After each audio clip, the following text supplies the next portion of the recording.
right, guys, it's gonna be our episode 2, season 1.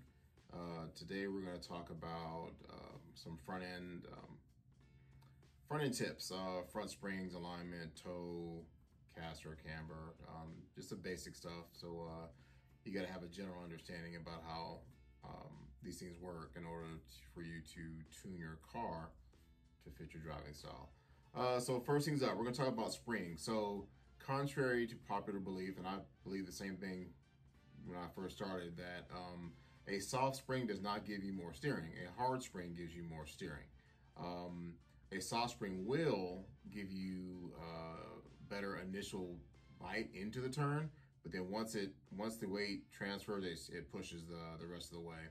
Whereas a hard spring is actually the opposite, where it'll lose a little bit of turn in, but then as the car transfers weight, you actually have increased steering. So, one of the things that I do anyway, I'll run a little bit more toe out to get that turn in and still allow me to have good mid and exit steering. And the best thing for doing these things is just try, go extreme. Put the heaviest spring you can put in front of your car, drive it. Put the softest spring you can put on your car, drive it. At least you'll be able to feel the difference. If you're new to this, you go down one level on spring, you may or may not feel the difference. The faster guys, we definitely can tell a lot the difference between each and every spring. Then we're gonna let's go talk about alignment a little bit. So on these cars, you've got your basically toe in, toe out. And for those of you who don't know what that is, this top diagram right there is what toe out is, basically. The opposite of that will be toe in. All right, so what that means, toe out will give you more turn in, but it will make the car twitchy, like on a straightaway when you're going straight. Now, usually when you're racing, it's rare that you're actually going straight. You're always moving one way or the other. And I have seen that on mini Zs or 28 scale, we tend to run more toe out than you would think you would need to, because we're basically rubber on rubber for grip. But it is what it is, it works. We all run a little bit of toe out. It makes the car run better. Now, if you're new to this and the car is just completely twitchy, you're really trying to figure it out, I would probably go zero toe or maybe a little toe in. It'll make the car really, really soft and easier to drive. Won't be very fast, but it will be easy to drive.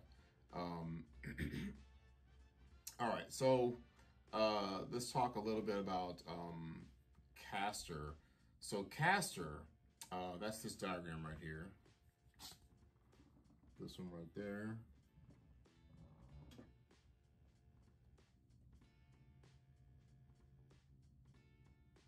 All right, so what's happening here is if you have zero caster on your car, the car will have a lot of initial steering. It'll be really edgy, really, really agile, usually to the point where it's not drivable, or you could probably get a fast lap with it, but trying to race with a car with zero caster, especially the double arm cars, it's a little bit too twitchy. So what you want to do is have the top arm angled towards the back of the car. On these cars, pretty much as much as you can get away with right now. I think optimally 4 or 5 degrees is about the right number for on-road racing. Off-road's like 20-25 degrees. That's one of those driver things, and I don't ever mess with caster. I've got it set.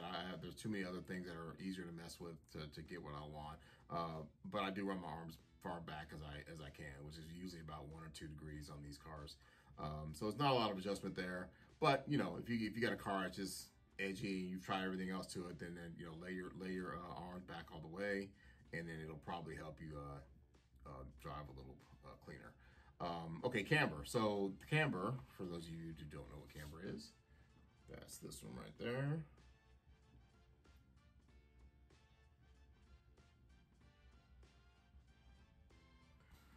All right, so camber. There's a lot of myths and misbeliefs about camber, and it's one of those things where for a period of time there, people will always say, well, you want your camber to make sure that your tires are wearing even. Well, that's great and all, but if your tires are wearing even, it's probably not as fast as the car is going to be.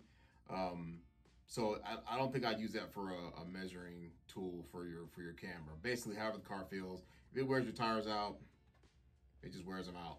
I mean, you know, we're trying to go fast. We're chasing tenths here, so being concerned about your tire wearing even and flat, it's not really. Now they may end up being flat. Don't get me wrong, but that's not the goal. The goal for camber is steering basically. I think in our scale, it's just basically going to be more or less steering. Now, the more camber you have, you will lose a little bit of initial turn in, because the tires are angled in and they don't have as much contact pass. But as soon as the weight transfers, the more camber you have to a certain point, the more grip you're going to have as the weight pushes into that tire. It's kind of the same as caster in a sense, because caster, when you turn the wheels, you actually create more negative camber through the turning radius than you do when they're sitting static. So if you're sitting static or zero caster, it's just going to turn like this, right? But if you have to kick back as the car turns, the tires roll back like an off-road buggy, and you get actually more camber. So you know, those two do kind of work together. In our scale, there's not a whole lot of adjustment there, so we don't typically mess with it a lot.